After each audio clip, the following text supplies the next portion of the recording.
What's up, fellow gamers? Phreak here. I'm the design lead of Summoners Rift Team's live pod, and I'm here to talk to you about patch 25.12, coming live to a server near you in about 1 week's time. Let's talk about it. This is functionally the MSI patch, and about 3/4 of the content in this patch is pro-focus balanced for the mid-season invitational. We're going to talk about what else is in the patch that isn't pro-focused, and also talk about a bit of the goals anytime we do pro-meta shaping, which is going to be its own slide. So let's get to that slide now. The primary thing we care about is strategic diversity. Above all else, basically, strategic diversity is the big thing. Now, this, generally speaking, is not something you can achieve on just simple balance changes. Realistically, if we want there to be other approaches to winning the game, we have to make sure that jives with solo queue and is generally a pretty large project overall. But what it also means is that the difference between strategic diversity and champion diversity is that when you pick a different champion, the game should actually look and feel different to watch instead of just fitting into the same mold.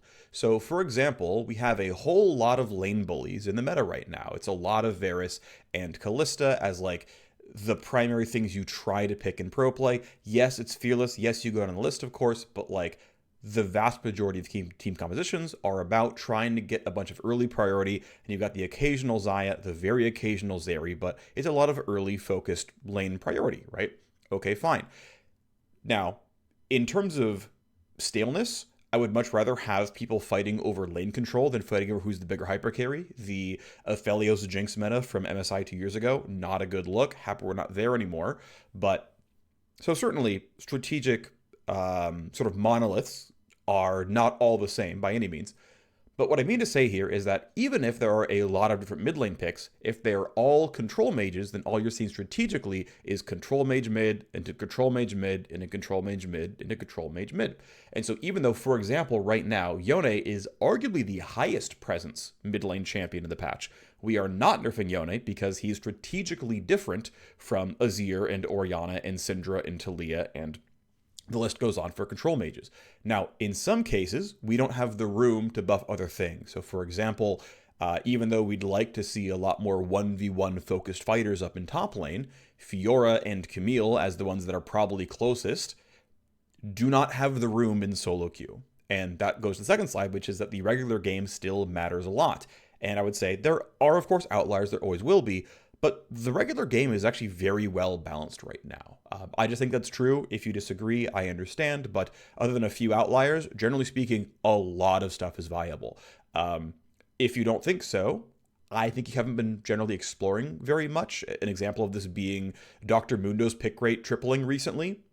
He's been good, but thanks to the Netherlands, he's a lot more popular now. He's been good though, right? Like, and the fact that this Mundo can exist and y'all weren't playing it, right, kind of proves it's an element that proves the point here. Again, I do think the game is pretty well balanced, a lot you can play. Again, yes, it is not perfectly balanced, but it is pretty well balanced, which means in a lot of cases, any changes we make for pro play come at the expense of solo queue balance state, which is a real cost because the regular game matters, and that's always going to be a little bit of a tight tension. The third point, which completes this tension, is we also want to give pro teams enough time to prepare those strategies. If suddenly playing top lane 1v1 focused, split push focused strategies is good, you can't drop that on them. You can't drop that balance state on them the day before the tournament and expect them to be good at that or have practiced that or be willing to play that play style. It's often why you'll see things like the world's metagame develop over the course of a month, because it's a month on the patch. And so what we're doing here is delivering basically all of the pro focus changes on this patch, acknowledging that we're not playing this patch for MSI, but it now gives those teams, it gives those teams time to scrim on this environment and get ready for it and prepare things. And if you're like, well, they're not buffing Champion A by that much, let's try it now, even though we're not on the new patch yet. Like, we might see a few more Jax picks during the playoffs. Even though Jax isn't buffed, they're like, but we're gonna play Jax at MSI, let's put the reps in on stage when it counts. That's reasonable, and they're not being dumb, they're getting practice when they can get good practice. And again, all of the above are in tension with one another, which can make it tough to thread the needle and make the right choices. Everyone has their own opinions on how pro focus and solo queue focus we should be. I tend to be on the more solo queue focused camp among the designers at Riot. Not that I'm the hardest over there on the one side, but I'm on that side of the median. So that's kind of my perspective, the way I view it. Let's move forward. I made a video on this already. It was up about a week ago. There is a Rammus, update going in next patch. If you want to go into the deep dive, there's a 30-minute video on the topic overall. Basically, TLDR, he's going to be better at tanking magic damage, but as compensation, a bit worse at tanking physical. Net result in the average team comp is a similar amount of tankiness for Rammus, but instead of being really, really sharp against physical damage, he's going to be really, really good against auto attackers, specifically because of defensive ball curl and its damage reflect, but much more able to use him against a champion like Gwen or Azir because those things trigger on hit defense, and he gets to reflect the damage and has a decent amount of MR and thus feels good about it. Overall, ult is going to be punchier, various rules cleanup, various bits of complexity being reduced overall, but should overall be a relatively straightforward, easy to play, solid tank who's strategically good against auto attackers, not just only physical ones. On to the next thing, we have 3 systems changes here. Up first is an under-the-hood change to the Otacon spawn logic. Basically, the math that goes into determining where he spawns is changing to try to make top lane and bot lane spawns more equitable. We'll see where we go, but it's not like we have a... we haven't used this lever much, so we could be a little bit wrong in the tuning here, but... we're putting in some new tuning. We're hoping for closer to 50-50 than we are right now. We are very heavily bot lane focused right now. So again, hoping for a more equitable top versus bot distribution. Next change is Grasp of the Undying being cut by 1/3 for range users. This is a huge nerf. It affects the damage, it affects the healing, and it affects the max HP. This functionally says Grasp is non-viable on range champions, and it's, I think, the weakest Grasp has ever been for range champion in the history of the rune, so it's pretty much dead. We had brought this up a couple of times before, and the question was always, do we want Grasp to ever be viable on ranged? For a while, the answer was like, yeah, situationally, it's kind of nice, want to have the decision to maybe run it sometimes in the bad lane. And ultimately, our opinions just changed, and we're like, nah, literally never is fine with us. It can be bad, that's fine. Most runes are horrendous on most champions, but as long as every champion has something they can run, great. And ideally, 2 to 3 they can run and feel good about, even better. Is it important that Grasp is viable on any range champion? Not at all. So we're like, you know what? You're right. It shouldn't be literally 0 rune, because, what else can you run down here? If you're, Nidalee's not an example because Nidalee can be melee, but if you're any generic, ranged champion who happened to be on Grasp or on, Resolve on accident, it's like, well, you literally can't trigger Aftershock, and that's not the primary thing to care about. At the end of the day, we don't care if Grasp is viable on ranged. We're happy if it's dead. And we generally think the primary thing here is that this will feel a lot better for all the melee champion players, because it just does feel bad to go play your lane and they're just stacking permanent stats against you because they're playing rangers melee and you can't interact with them. And so Grasp is kill. The next one is a update to how dragon attacks are scripted under the hood. Every dragon has their own script, in some cases multiple. Like for the Hexdrake, it has 2 different scripts because it has 2 different attacks. But every dragon under the hood technically has a script for its auto attack, because they all deal AoE or funny things or percent current health damage, whatever.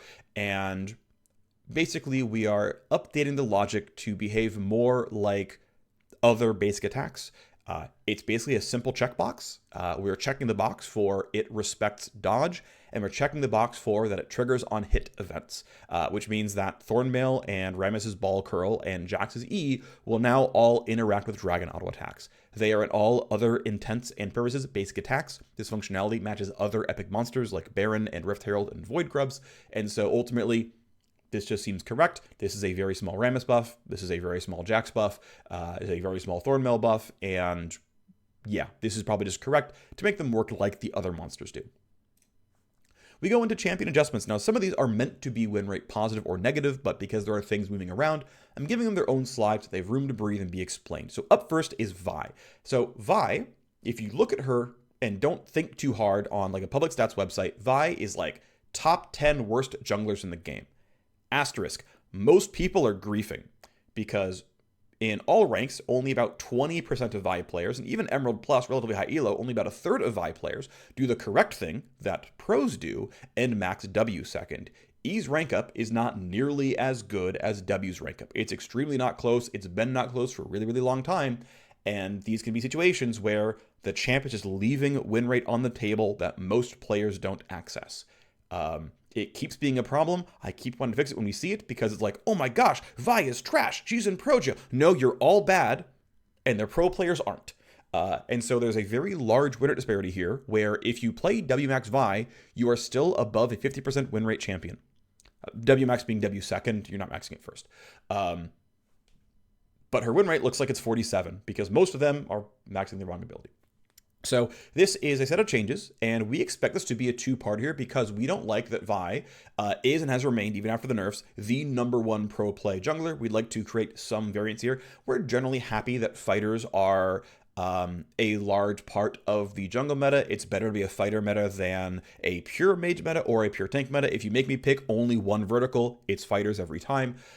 But we'd like to have some more room. We've got a lot of basically Vi Wukong Xin Zhao type, like I'm a fighter, but I engage. I'm kind of a vanguard.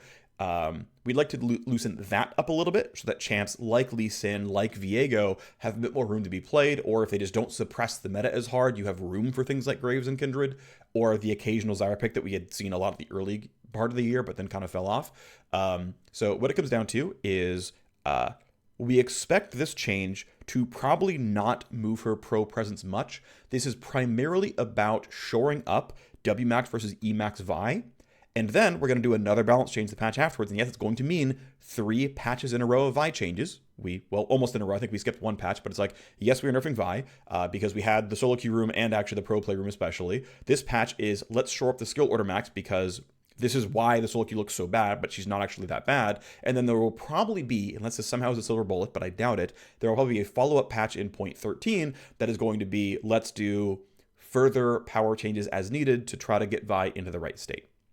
Next thing up is Yorick. I did not have Yorick entering the pro meta on my bingo card when we were doing the changes, and I was like, well, we can give him a better laning phase, make him feel a bit better. We did shore up some of the low versus high MMR skew on Yorick top lane. We really, really did. But he is, 1, kind of OP, and 2, I don't really mind that Yorick is in the pro meta. I think that's actually fine. I think he's a reasonable champion. But again, he is OP, so let's make some nerfs. We're trying to take nerfs that are specifically aimed at the sort of unassailable feeling of his like level 8 to 11 area here, especially on the Trinity Force power spike. So up first, we are removing some of that Nasus power of he just Q-bonks you. To be fair, I think Yorick is meant to have his kit be part of the power here. I think it's important that his Q is good. That said, it's a bit too good, and so 0 to 20 damage off the Q is still going to make him, relative to old Yorick, a bit stronger in the 1, 2, 3, 4 area, but the level 9 spike especially going to be weaker there until you can get the 200 total AD you would need to claw this back. Overall, this allows Yorick to have slightly less of a spike, 5, 7, 9, etc. Next change is quasi-reverting a change we made to his Ghoul or Mistwalker attack speed math. We tried this out, said let's try it to Yorick's attack speed. What if this gives him other builds here? What if this gives him auto attack builds? The way it's manifested is it's really meant that he only has Trinity Force. Like, it is good, to be clear, it is good that there is build variety. And the hope was that, well, there's other attack speed items he can go for, and maybe it'll work because he's going to use that with his ghouls. Maybe he has the ability to use other keystones. He still is not, for example, running Legend Alacrity at all. No one runs it. It's like a sub 1% pick rate. So we didn't get anything from like, what about attack speed builds? Which means this didn't achieve its goals. So, okay, we go back and we say, well, there were other occasional non-Trinity Force, non-AS builds. Okay, seems like a slam dunk. Revert the change. New tuning, yes, because we knew we were taking some attack speed away from ghouls when we made the change to convert it to Yorick's AS. That was known, that was intended. To peel a little bit of power off the ghouls themselves. But again, the shape, the direction of really care about Triforce, really care about buying 2 daggers. Okay, that didn't work. Okay, let's reopen the builds. Now, the way the math works out here is that this will tend to be weaker as soon as you buy Hearthbound Axe around level 8, 9, whatever, weaker when you have Trinity Force around level 10, 11, whatever. And so we are trying to trough those parts of his experience at level, I think if you do live build right now, at level 16 and higher, it is literally more AS. So actual true late game, ghouls are literally better. In the really early stuff like level 3, 4, whatever, this ends up being better than what he was getting from Stat Shard and his own AS growth. So like at level 1, you don't really have ghouls, so who cares? At level, I think it's like from level 2, like 2 through 6 or so, the ghouls will actually be better than they are on live. But as soon as he builds those would-be daggers for his Trinity Force, it goes back down until, again, level 16 or so. That's the math there. That's kind of power adjustment. This is obviously a strict nerf. Let's move on. Next change is to Nico. We want to preserve Nico mid as we can. Nico support is pretty unanimously for high elo players, like there's the best support in the game. She's really, really lane dominant. And so we're taking some flat damage nerfs. We're taking 10 flat damage on the W on hit, and we're taking 20 flat damage off of rank 1 of Q. That eventually segues down as you get more points into it. It's eventually -0 damage, and is also being compensated by a 10% AP ratio increase. So in a lot of cases, we think this will do reasonably well to compensate non-support Nico builds, but for Nico support, this should be felt pretty meaningfully. Next up is an adjustment to Garen. I'm pretty sure this is win rate positive, but it's not technically a buff in all cases. E is losing 0 to 4 damage per spin. Keep in mind this hits like 7 to 10 or so times in a spin, so this is up to like 40 minus damage, but we're increasing the total attack damage ratio by 0 to 4%. It does not take long. It's basically first recall, where Garen's going to have 100 total AD, so it's a very, very small nerf, levels 1 through 5-ish, but based on recall timings, this will be win rate positive on net. It could use to push towards Conqueror being good and toward building a second AD item such as Spear of Shojin to look good. From what I can tell from data right now, Phantom Dancer is still the best slot 2 item by a little bit, but Shojin is really, really close. What appears to be true, though, is that Black Cleaver is not it. His fighter build is Shojin second, and again, it's almost the same win rate as Phantom Dancer, and the pick rate is pretty real, so we are close. I think we can get the rest of the way there.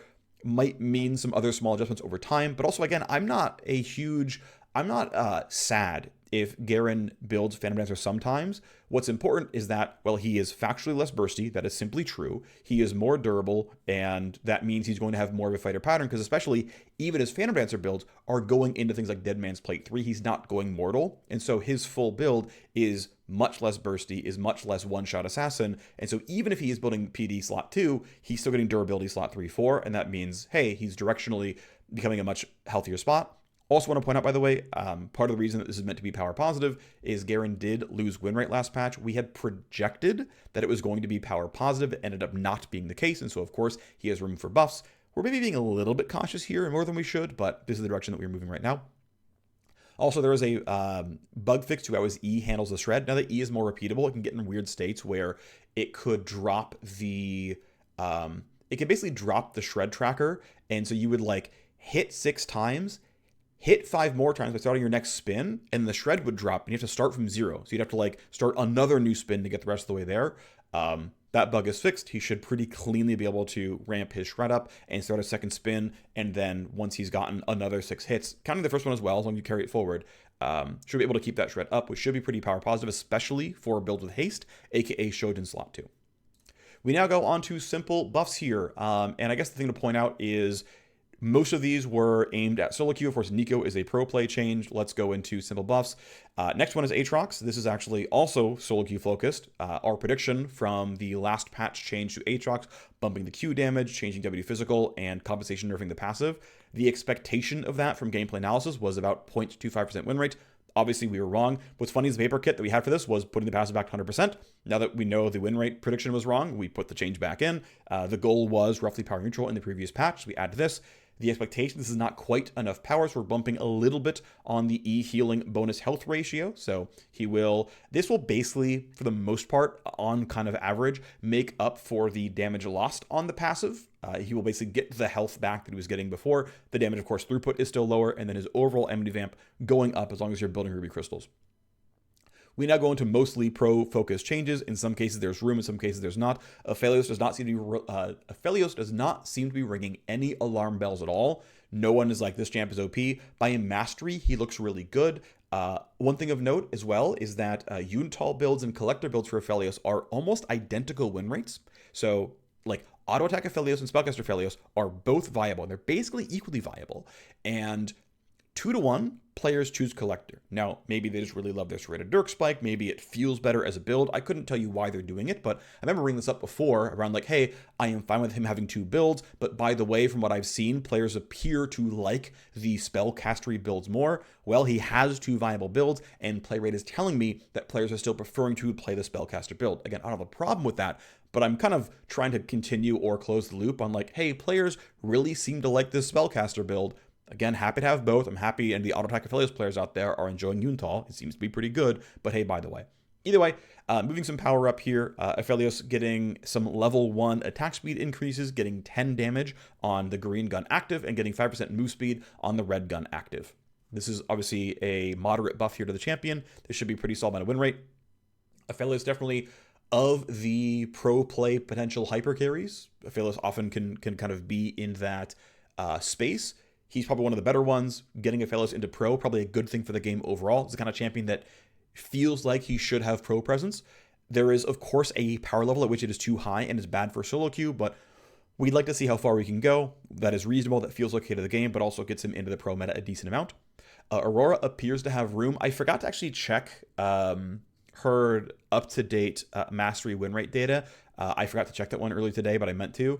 Ultimately, we think Aurora has room. Her win rates are not absurdly high, and though she's in the pro meta right now, she does slightly different things from other control mages. She's a bit more of an assassin-y sort of burst mage, a little bit anyway, and so I think there's some room to push her, especially towards the mid lane here. So +2 MR, meant to be a mid lane focused buff, especially for pro play, where pro is really, really magic damage heavy in mid lane. And 10% AP ratio on the R. Ult tend to be pro skewed as well, and so indeed a pro skewed Aurora buff. Next up is 5 flat move speed on Bard. Bard's a really exciting champion. He definitely does unique things, and when Bard's in the game's different. And having a really varied spectacle for the esport is a really good thing. Bard does this better than a lot of other supports, and so he's the kind of champion we're happy to be. To be fair, he probably is a little bit too strong for the really good Bard players out there, but it's not like you can pick up and play Bard and dominate the game, so it's a fairly safe change in that regard. But yeah, this means Bard's kind of one of the better supports right now. Next up is Bel'Veth. This one is not aimed at pro specifically, but is some nice sort of, they're buffs truly, but it's sort of quality of life aimed here. I remember August bringing this up a while ago, and I was like, yeah, it's a good idea, you should change this. And so the first change is the R active cast range has been increased. I am not much of a Bel'Veth player. I've played her some, and I've always felt that range is like really short. The specific tuning here is that it matches the auto attack range of the E. So unless there's like a weird hit timing of them flashing away and your attack's in the air or something like that, because I assume it's not literally instant, people you kill with your E can be R'd onto, which just kind of makes sense and feels like the kind of range is reasonable. I don't think Bel'Veth is necessarily strictly weak by any means, but also not breaking any like kneecaps and is not really being declared overpowered. So yeah, it's a buff. If you have to nerf her down the line, we can do that if she takes over the meta. That's not a huge problem. No big deal. If she shows up at pro, that's sick. That wasn't really the goal here, but it's a change that I think is correct for Bel'Veth. And if we have to compensate win rate by 0.5% down the line, we'll do that. Not a big deal. Other change is I could only speculate on how it's scripted under the hood, but I expect this is instead of putting a summoner spell seal on the E, you just say, no, you can't move, and that by itself says you can't. Like, you tell the game you're rooted. Not really, it's not what's happening, but close enough. And because you're rooted, of course, you can't flash. Of course, if you were actually rooted, this would do weird things like you can't right-click to disable this because right-clicks would get discarded. Again, it's not really what's happening, but functionally, changing scripting such that flash is blocked when other summoners instead of blocking all summoners, because you can use heal and barrier and cleanse and smite while channeling. That's how channeling works. So good change on the HUD there. Yeah, it's some win rate, but obviously correct thing to do for this champion. Next buff is simply to Jax, plus 1% flat, extra attack speed per stack. This is up to quite a bit. You can get a lot of stacks here. This should be a decent amount of power. What's interesting is there's a good chance this makes Jax jungle extremely good. That said, Jax jungle is definitely, though he is also a fighter, I'd say more of a unique look compared to the Wukongs and Vi's we see in pro play right now, and so is going to be a different look there strategically. We think Jax jungle is pretty likely to really exist as a result of this change. We also think Jax top has room.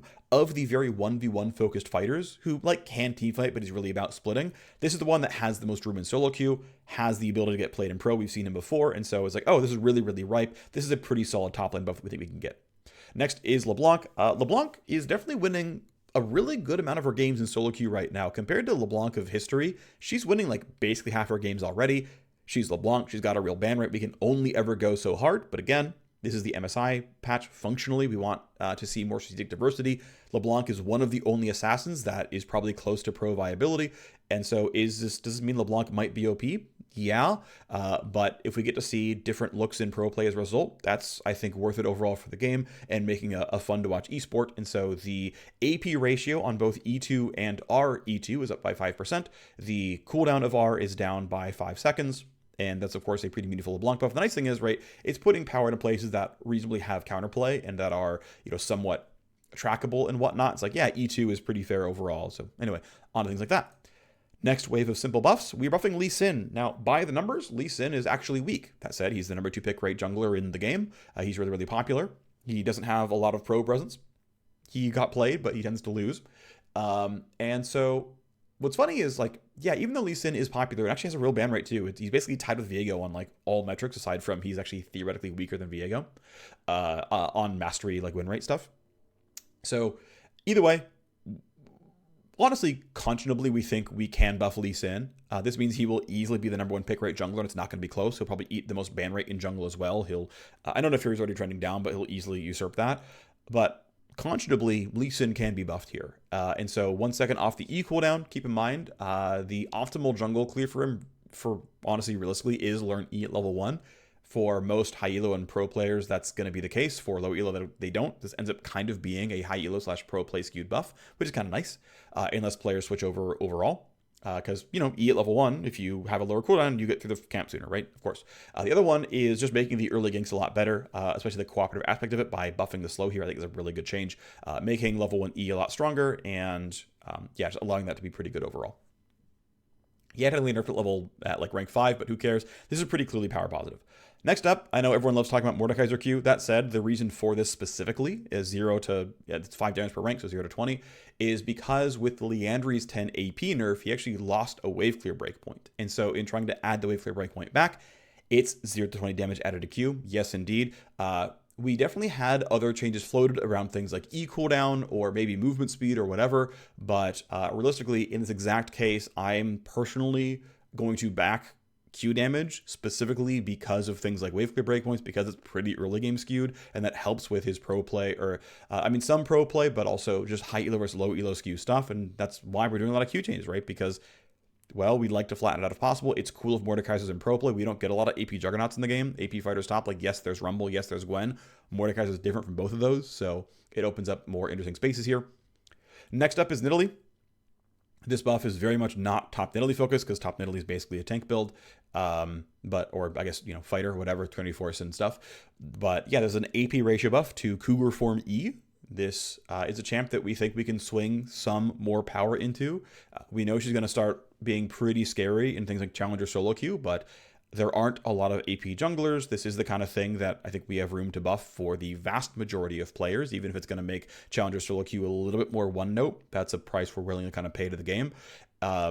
And because this is a cool champion. Again, she creates a unique game texture, especially because she's not like most other junglers. You don't just farm to win like your Zyra or Brand or Talia and whatnot. You have to kind of go and do stuff. And, you're an early game, I guess you could say fighter jungler, not really exactly. That is different things. And so the strategic depth there is kind of nice, because Nidalee definitely says, oh, you got the better jungler. Let's go. Let's see what happens. Next up is another follow-up to Samira. Last patch changes were entirely power neutral. They got Bloodthirster to the exact same, or basically the exact same win rate as Collector first, which is cool. So instead of pushing BT over Collector, we've gotten equality. Great. Congratulations. Cool stuff there. We are now going for a strict Samira buff. Now, I think this does make Samira OP, but it would be cool to see a slightly different kind of early game lane bully here. And I think she does do pretty different things. She's, pretty exciting overall. I'm not sure if we're close or not to Samira being in pro. I think it's probably kind of unlikely. But it's kind of champ where if we do get to see it, that's pretty sweet overall. 5 flat damage on the Q, as well as 0.75% of move speed per stack at rank 1 or level 1. Again, it's per rank or per stack, and as well as some level scaling. So level 16 Samira unchanged, but landing phase Samira definitely better at running you down. Next up, Twisted Fate. Twisted Fate, I would argue, not really control mage, definitely a bit of a more unique look as a champion. This is a champion, though we buffed him a little while back, didn't seem to take too much. He's doing fine with the Lichbane, but of course the Roa nerf hurt him a little bit. Ultimately, we think there was room to buff Twisted Fate, and what we're kind of going for is overall more map tempo. And so more attack speed on his E means he has a little bit better wave coverage overall, and a 20-second flat cooldown decrease on the R means he can really get around the map a lot more. And so playing TF to pretty aggressively split push, threaten a turret and then ult to a team fight or ult to safety or whatever. Definitely a on average different look for what mid laners are doing, and so some strategic sort of diversity and depth there for Fate. Finally, Zeri, the other potential hyper carry we think is a solid look for pro play and probably has room. Zeri, much like Aphelios, has really no solo queue ban rate, doesn't seem to look like an OP champion at all, even if by champ mastery the champ looks kind of decent. We're going to buff Zeri in ways we think are pretty pro skewed. 25 flat damage on R and 15% bonus AD ratio on the explosion on R. Pro, again, tends to typically be pretty ult focused. They have less frequent team fights, so a lot of power there. And yeah, Zeri dive again, going for big explosive play. Like, if Zeri's going to win the game and going to be awesome for her team, it being on the dive bomb in to go kind of pop off, that's a hype moment and a pretty cool thing. And is strategically the kind of champ we're not really seeing a lot in pro play. Yeah, there is some Zeri games. It doesn't look great from what I've typically seen of it. The other change, though, to get a little more teamfight power is the R chain. So this ultimately does very little on the like level 6 spike 1v1 stuff, because the chain doesn't hit the first target in the first place, but it is a very, very team fight focused buff to Zeri to go have a couple of Zeri moments and yeah, have some fun stuff happen in pro play. Next up are the simple nerfs, all of them on one page. Again, a lot of these really pro play focused. Ahri was kind of behind the other really high priority mages in pro play. We were looking for a fairly light and pro skewed nerf here. So the charm, worth noting that right now, charm is her optimal second max. Pros do it, but the vast majority of solo queue players do not. And so the vast majority of solo queue games will not feel this nerf at all. Not only because they're not maxing E, but also the charm duration coordination sort of space is generally, we think, a little bit pro skewed as well. And so Ahri being the roughly number 4 control mage, I would argue, in mid lane means we take her down a little bit here. Again, pro skewed there. And then 10, 5, and 0 on the R cooldown. Of course, she's going to go Malignance to get this back no matter what. So that still pushes her towards the item first slot. Shouldn't be terribly felt because last chapter was CDR and everything else, but it will be a nerf, and a nerf that we hope is a little bit pro skewed to make her gankable and things like that. As you're getting hit relatively hard here, this is probably going to be, I'm going to guess, like actually almost like 1.5% or so. But Azir is a long-ranged champion with a dash. The kind of champ probably doesn't deserve a lot of base move speed. We know base move speed hits can hurt, but this is the kind of champ who I really think doesn't deserve to have a lot here. So I think it's a good change to get minus 5 MS. And then overall power magnitude is minus 0.5% AS growth. Keep in mind, Azir has a lot of AS growth overall. Also goes Nashor's Tooth basically forever. So he's got a lot of source of AS as it is already. So, you know, it's not going to be that big of a like DPS loss multiplicatively, but it's still there, of course. Don't get me wrong. That's Azir nerfs. Gwen, I actually looked at her data today because I wanted to double check. Gwen is, in fact, by mastery win rate, still stronger than she was in top lane before the updates. We're like, wow, all these Gwen nerfs. Yeah, she's literally stronger if you know what you're doing on the champion. The joke that, because the designer who did the Gwen changes sits right behind me, and then the primary gameplay analysis guy who is working on the changes, it sits like right across, and they chat quite a bit. He's like, man, if only I knew that the like level 1 E cooldown was going to be 10% win rate, I would have given you that feedback and we could have had a much better launch here. But yeah, it turns out having a lot of lane priority is an absolute crap ton of power. End of the day, Gwen is about 1% OP still, so we're going for about 1% win rate down. This is a nerf that is easily conscionable in solo queue to put Gwen at balanced. She will still be a moderately scaling top lane pick, just not with a Kale curve anymore. And of course, she's one of the like 3 best top lane picks overall in pro play. Easy slam dunk, of course, nerf is champion. I don't think we'll do a follow-up in 13 or up or even lower. That doesn't seem like something we would probably do, but it does mean that Gwen is mathematically balanced right now, and cool stuff there. Next up is Kalista. Yeah, Kalista, this is a pro-focused nerf. She doesn't need it for solo queue, but it is again trying to open up some space for other champion types in the bot lane and give pro teams some time to adapt to this one. So 20 health on Kalista, make her a weaker laner. 1 second cooldown on Q, give her less pressure overall. Straight up nerf.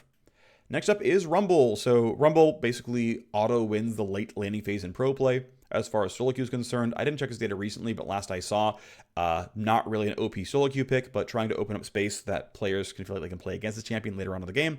So 0 to 2% max health damage on the full channel Q. Keep in mind, 1.5x this for the danger zone. So it's really 15% becomes 12% here, so 3% max health. Again, the entire thing is that way. There's still a big base damage, still a big AP ratio, but the pre-itemized like level 9 spike gonna generally be weaker until he gets more items here. 5% flat slow on the E. Keep in mind, both empowered is 1.5x, and you can stack the double. So the theoretical like super max slow cap here is, I guess 15% down if my math is not failing me here. But that's, you know, again, danger zone double hit here. Regardless, yeah, aiming for some nerfs to Rumble to make some more room for other champion types in pro play and top lane. Senna, yeah, Senna has been the best AD carry in the game for 2 patches in a row. Partway through point 10, players realized, oh, wait a second, Static Shiv is the GOAT. I buy this and I win every game. Now that we're in point 11, basically, I think it's like 95% of Senna bot lane players are going Shiv first slot. And indeed, she is the best AD carry in the game. The pick rate and ban rate are still rising day by day. It's not close. She's the best. Is Senna allowed to be good? Of course she's allowed to be good. That's why we buffed her. We buffed her so she's allowed to be a good AD carry. But what's funny is she gained win rate in 3 places. 1, we buffed the passive soul ratio because from what we were seeing, from what players were building in point 9, is that she had a lot of room for more power. So we buffed the soul drop rate.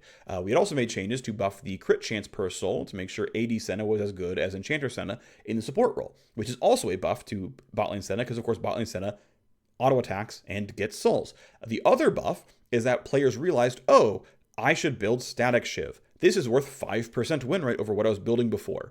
And, well, guess what? We didn't walk back all of 1, and number 2 and 3 are still there. Senna is unequivocally way stronger than a point 9, largely because players figured out how to build. She was always this good, or close to this good, most of the way this good, but people hadn't found the Shiv tech yet. The pick rate on Shiv in point 9 was like 1.3% first slot, and now it's 93% first slot. So big change there, and suddenly they've got a build. This champion is, again, I'm not going to say shattered necessarily, but like easily the best AD carry in the game. Well deserving of a nerf. She will probably still be top 5 after this change. If we have to nerf her again, because it either is low impact or people keep finding new optimizations here, then we'll have to act again. But again, best AD carry in the game, and it's like, I don't think it's really close. Final change here is, again, for moving around the AD carry metagame a little bit. We're dropping Varus by -3 armor. This will open him up a little bit more to being counterattacked and knocked down. Not much to say here, pretty straightforward change. We are in a spot where solo queue is something like 70-30 on hit versus lethality. In pro play, it's like 60-40 lethality versus on hit. So actually, the relative balance of the builds is really good. If someone's like, oh, well, doesn't nerf lethality? It's like, well, but both builds are playable in solo queue and pro play. Like, we actually landed a state where he's got both builds. Great. If he's OP and he is mostly just for pro play, then we should do something there because, again, it's a pro patch. But otherwise, no, this champ's in a pretty good spot. Just let's nerf him for pro. At some point, we can probably bring something back or try to reshape the power curve, make him less of a bully, something like that. Regardless, kind of where we are right now. So that is the patch. Thanks for watching. See you next time. Bye-bye.